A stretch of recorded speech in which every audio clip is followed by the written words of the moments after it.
हम लोग जानते हैं स्नैक बाइट में फर्स्ट एड में क्या क्या दिया जाएगा। सबसे पहले स्नैक के बारे में जानते हैं तो भारत में 300 स्नैक की स्पीसीज है, जिसमें कि 4 मोस्ट कॉमन स्पीसीज है जो कि जिसके काटने से शरीर में विष फैलता है और जिसकी वजह से सबसे ज़्यादा डेथ होती है। इनमें से cobra, Russell viper, saw scaled viper, snake, krait. वैसे तो सांप अपने साथ छेड़छाड़ होने पर काटता है, लेकिन क्रेत सांप सोते हुए इंसान को भी काट लेता है और ये काटने पर कोई निशान भी नहीं छोड़ता है। आगे बढ़ते हैं, स्नेक वेनम क्या होता है। इसमें बहुत सारा एंजाइम होता है जो कि शरीर में जाकर सेल की डेथ कराते हैं और फिर ब्लड के थ्रू पूरे शरीर में फैलकर सेलुलर डेथ कराते हैं। वैसे कोबरा के काटने से इतना ज़्यादा लोकल साइन नहीं होता है कि मरीज के हाथ पैर फूल जाते हैं, वहाँ ब्लड फ्लो होना बंद हो जाता है और धीरे धीरे वो एरिया सड़ने लगता है। क्या होता है कि कोबरा जब काटता है तो पूरा शरीर में निशान छोड़ देता है, लेकिन क्रेत काटता है तो कोई भी निशान नहीं छोड़ता है। कोबरा जो काटता है उससे क्या होता है, वहाँ ब्लड फ्लो होना बंद हो जाता है और धीरे धीरे वो एरिया सड़ने या खराब होने लगता है।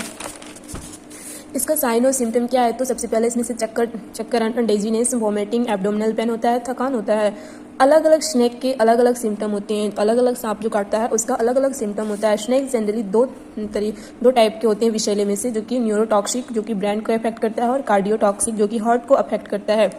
न्यूरोटॉक्सिक होते हैं वैसे सांप जिनका जहर ब्रेन को इफेक्ट करता है। इसमें से आते हैं क्रेत और कोबरा का जहर।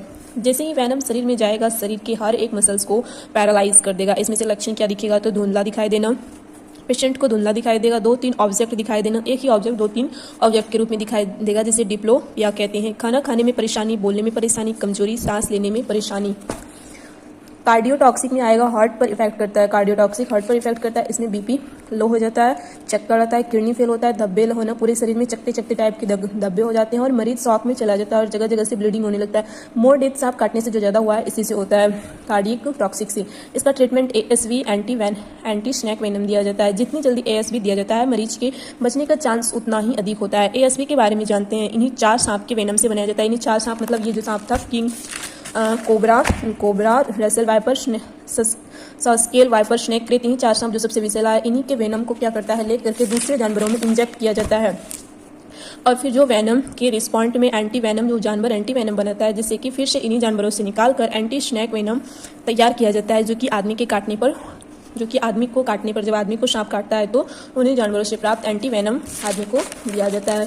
तो क्या क्या नहीं करना चाहिए भी सांप के काटने पर? झाड़ फूंक बिल्कुल भी नहीं करना चाहिए, मरीज को चलने नहीं देना चाहिए, उसे स्थिर कर देना चाहिए। जहाँ स्नेक बाइट हुआ है वहाँ काटना या वेनम विष को शक करना बिल्कुल नहीं करना चाहिए। वाइट एरिया पर कोई टाइट रस्सी कपड़ा नहीं बांधना चाहिए।